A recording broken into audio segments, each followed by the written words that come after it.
বলছি, বাংলার মানুষের স্বার্থে এই প্রস্তাব যদি পশ্চিম বাংলার বিধানসভায় মাননীয়া পাশ করায়, তাহলে মাননীয়ার পক্ষে আমি ভোটটা দেব এবং নিন্দা প্রস্তাব আনবো।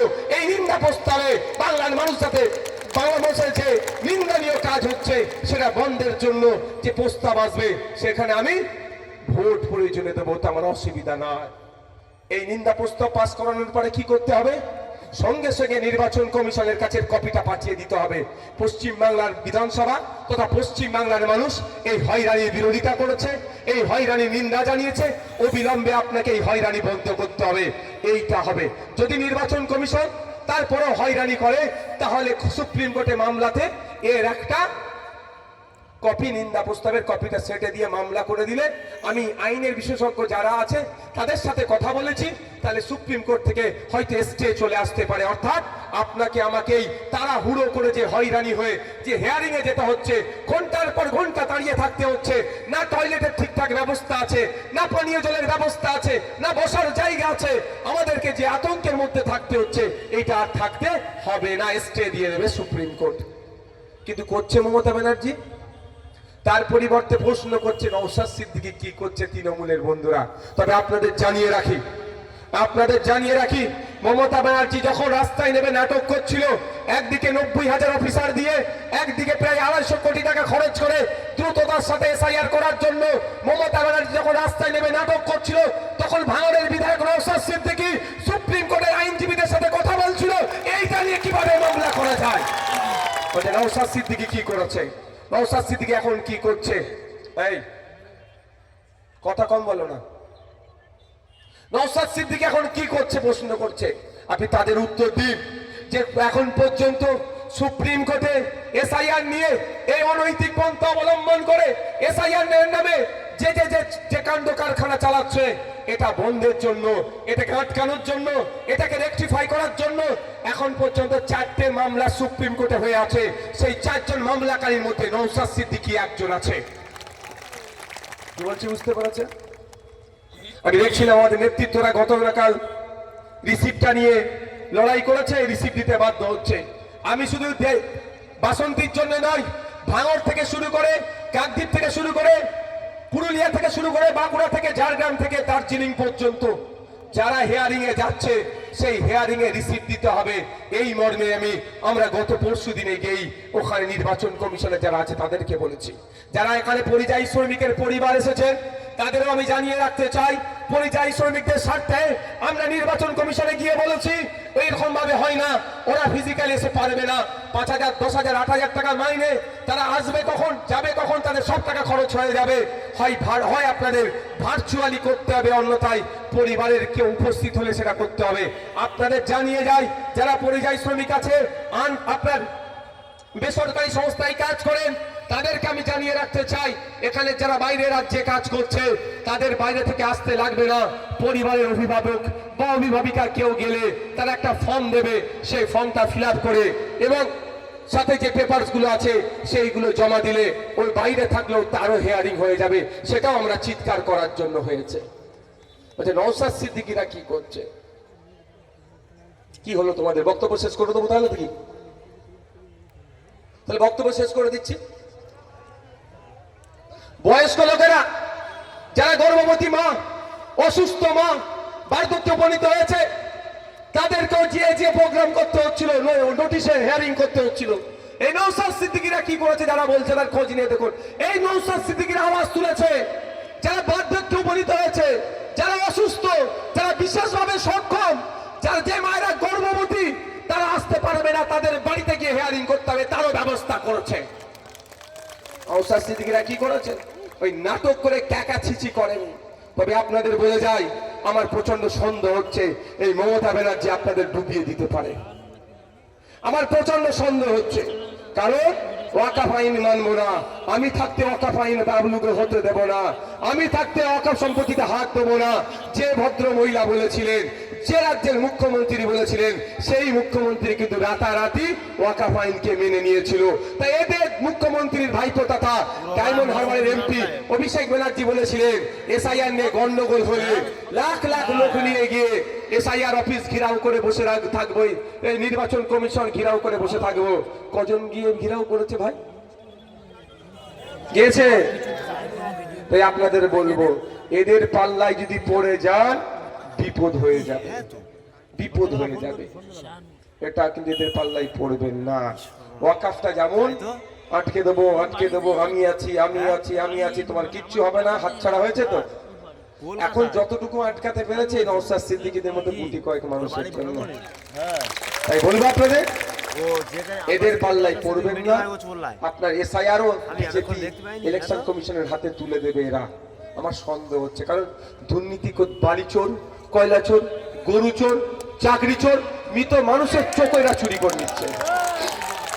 এই চোরগুলো যা চুরি করেছে, এই চুরির হাত থেকে বাঁচার জন্য, এই চুরির হাত থেকে বাঁচার জন্য এই এসআইআর কে বিজেপির হাতে তুলে দিতে পারে। তাই আপনাকে আমাকে সজাগ সতর্ক থাকতে হবে। আমরা মামলা করেছি, সম্ভবত এই সোমবারে আবার উকিলের সাথে আলোচনা হচ্ছে, উনি এটা কোর্টে আবার চাইতে হয় না, মেনশন না কি বলে করতে হবে, কিন্তু এখন তো স্টে আসেনি। তাহলে আপনি এখন কি করবেন? মাথা ঠান্ডা রাখবেন। দেওয়ানে বলেছি, আজকেও বলেছি, আতঙ্কিত হবেন না। আতঙ্কিত হলে সমস্যার সমাধান হয় না। আতঙ্কিত হবেন না, আপনারা মাথা ঠান্ডা রেখে আপনার যে হিয়ারিং এ ডাক পড়েছে এটা মাথায় রাখবেন। আপনাদেরকে উত্তেজিত করা হচ্ছে, আপনাদেরকে ভয় দেখানো হচ্ছে। আপনাদের জানিয়ে রাখি, তৃণমূল কংগ্রেস কিভাবে আপনাদেরকে গোমরাহ করছে। আমি তো গিয়েছিলাম, আমি গিয়ে প্রশ্ন করেছি, যদি আমার নাম কেটে যায় আমি বুঝবো কি করে? আমি এইরকম ভাবে প্রশ্ন করেছি, তখন জানতে পারলাম একজন নয় 1 লাখ লোকেরও যদি নাম কাটে, প্রত্যেকের বাড়িতে নোটিশ আসবে কি কারণে আপনার নামটা কাটা গেছে। ভালো করে বুঝুন, আপনাকে 2টো চান্স দেবে ওরা বলেছে, আর আমি বলছি 3টে চান্স আপনি পাবেন। একটা হচ্ছে ডিস্ট্রিক্ট লেভেলের অফিসার, ডিস্ট্রিক্টের চান্স, একটা সিও ডিপার্টমেন্টের চান্স, আর একটা নওশাদ সিদ্দিকীর চান্স। ওরা বলছে 2টো চান্স, আমি বলছি 3টে চান্স। কি? একটা হয়তো আপনার নাম কাটা গেছে। প্রথম কথা, আমি ভরসা করি আমার দেশের আইনের উপরে, আমি ভরসা করি আমার দেশের সংবিধানের উপরে। আমার দেশের সংবিধান ডিক্লেয়ার করছে, আমার দেশের সংবিধান ঘোষণা করছে আর্টিকেল 326, সেখানে বলা হচ্ছে আপনি আমি ভারতীয়, 18 বছরের ঊর্ধ্বে আপনার আমার ভোটদানের স্বাধীনতা আছে। অর্থাৎ আর্টিকেল 326 আপনাকে আমাকে ভোটদানের স্বাধীনতা দিয়েছে, এ অধিকার কারণে কেড়ে নেবার ক্ষমতা নাই। তাহলে আমার নাম আসবে, আমি এটা সংবিধানের উপর ভরসা করে বলছি। এরপরেও যদি আমার নাম বাতিল হয় তাহলে আমাকে নোটিশ পাঠাবে, এই কারণে বাতিল হয়েছে। ওই নোটিশের কপিটা নিয়ে আর কি কারণে বাতিল হয়েছে সেই কারণটার উত্তর খুঁজে আমি ডিস্ট্রিক্ট অফিসারের কাছে গিয়ে জমা করতে পারি। ডিস্ট্রিক্ট অফিসার আমার হিয়ারিং করবে, যদি স্যাটিসফাইড হয় তাহলে আমার লিস্টে নাম উঠে যাবে, নাহলে সে হয়তো বাতিল করতে পারে। আবার আমি অপশন পাচ্ছি, সিইও অফিসারের কাছে গিয়ে হিয়ারিং করব, তিনি আমার নামটা স্যাটিসফাই আমি তাকে করে দেবো, আমার নামটা উঠে যাবে। তারপরেও আমি বলছি যদি না উঠে তখন তো কোর্ট আছে, সুপ্রিম কোর্টে গিয়ে আপনি কি করব? মামলা করব। কিন্তু প্রশ্ন এখানে, আমি প্রশ্ন করেছিলাম যে সাহেব আমার নাম, আমি হিয়ারিং এ আসলাম, আমি রিজেক্ট হলাম না সফল হলাম, আমি জানবো কি করে? আমি কবে জানবো? তখন নির্বাচন কমিশনের অফিসাররা কি বললো জানেন?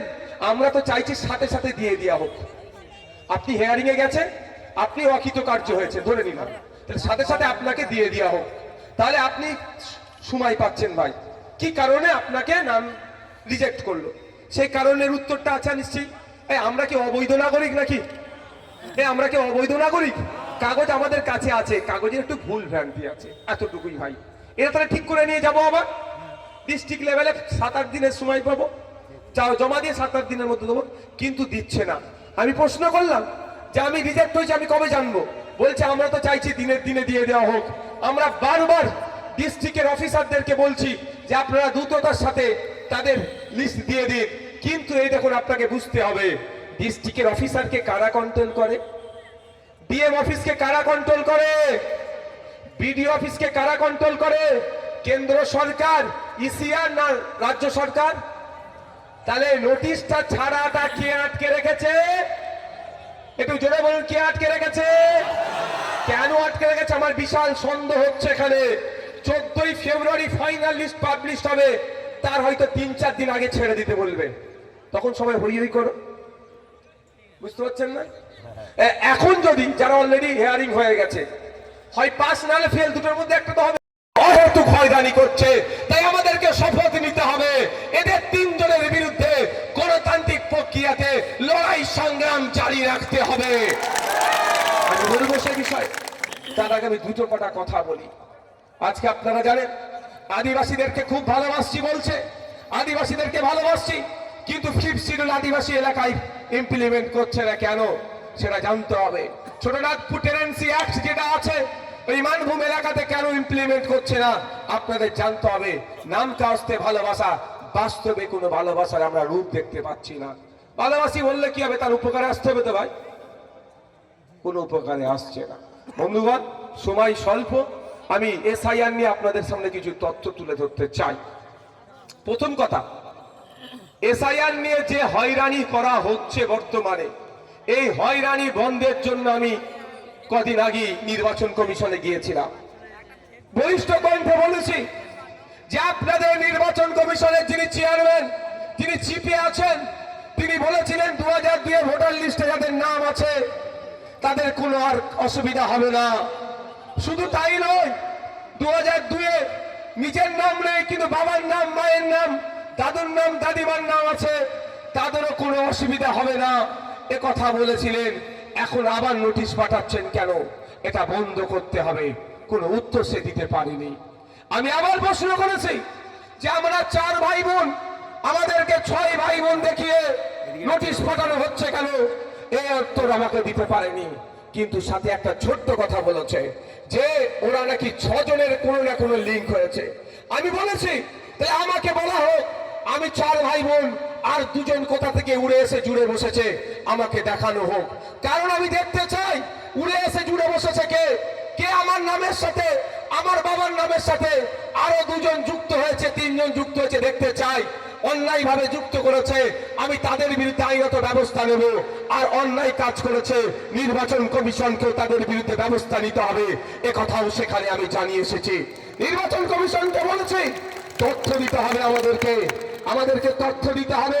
ওই 6 জনের লিস্ট কারা আছে আমরা তাদের অভিযোগ জানিয়েছি, আমাদেরকে জানিয়েছে, সেটা উত্তর দেব, কিন্তু কবে দেবে আমি জানি না।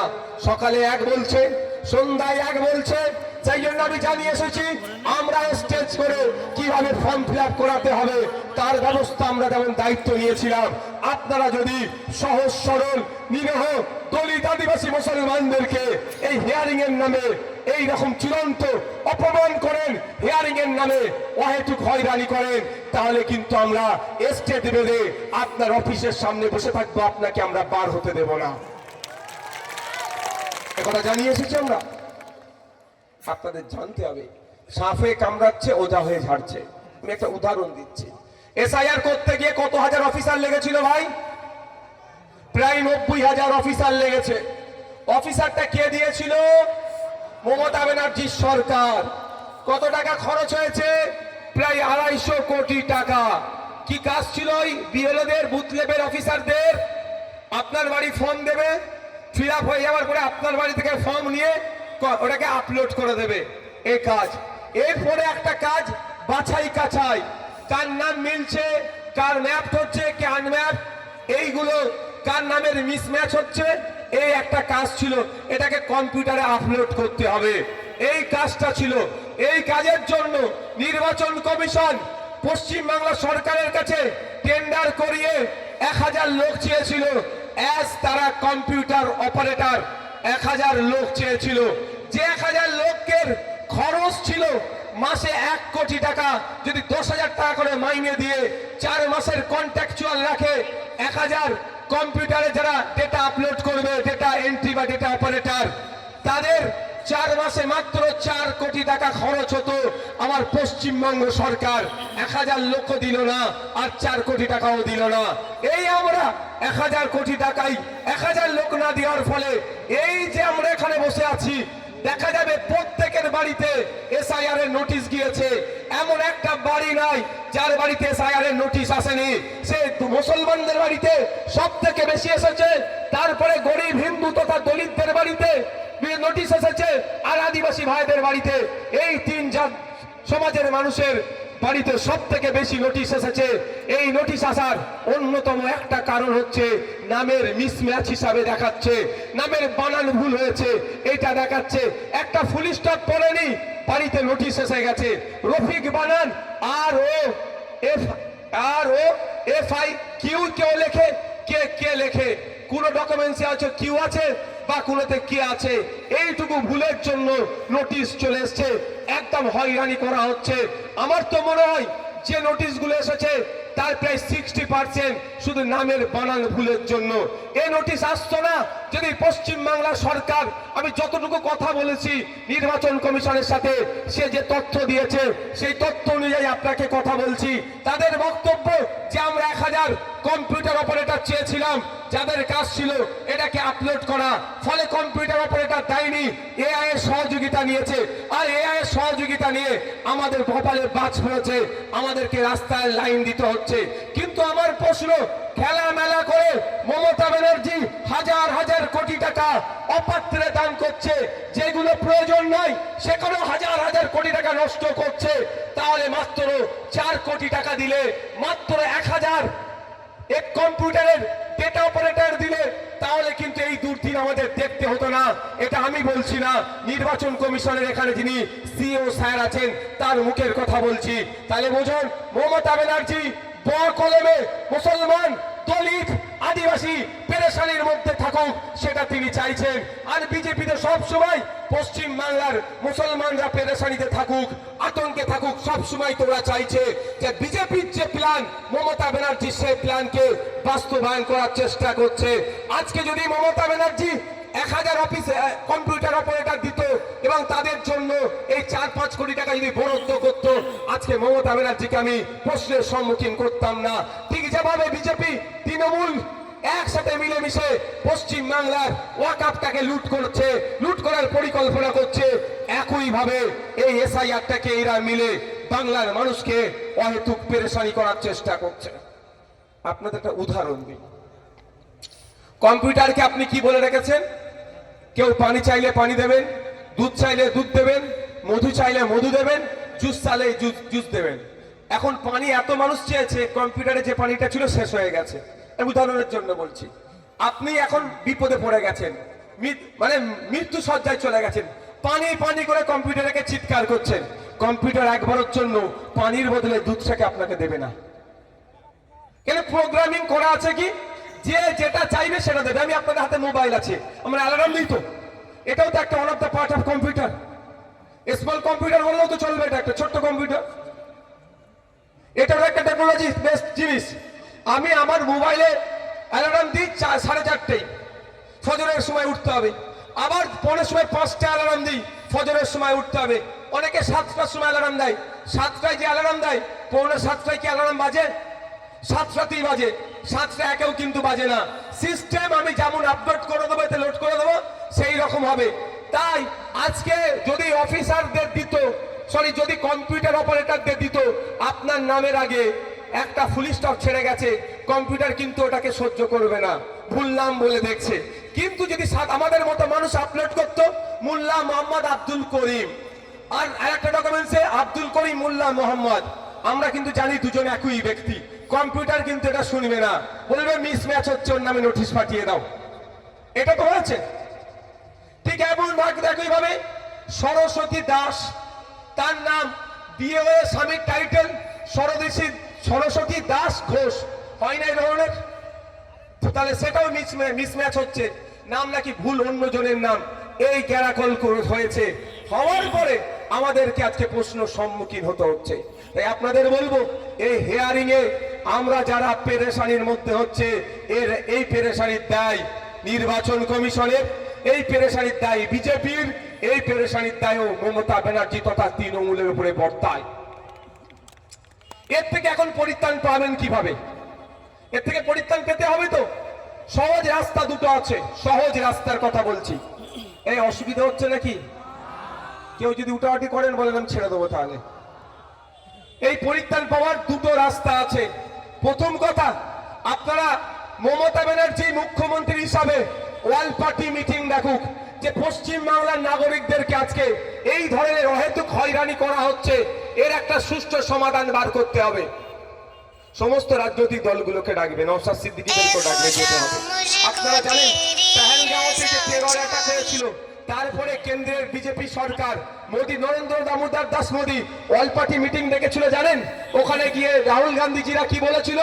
যা ইচ্ছা ব্যবস্থা নিন পাকিস্তানের বিরুদ্ধে, আমরা সমর্থন করব। তারপরে তো যে ধাই ধাই করে গুলি চালিয়েছিল আমাদের ভূমিকা সিং আর কি সুফিয়া কুরেশি মিলে, ওদের টিম করেছিল তো, কিন্তু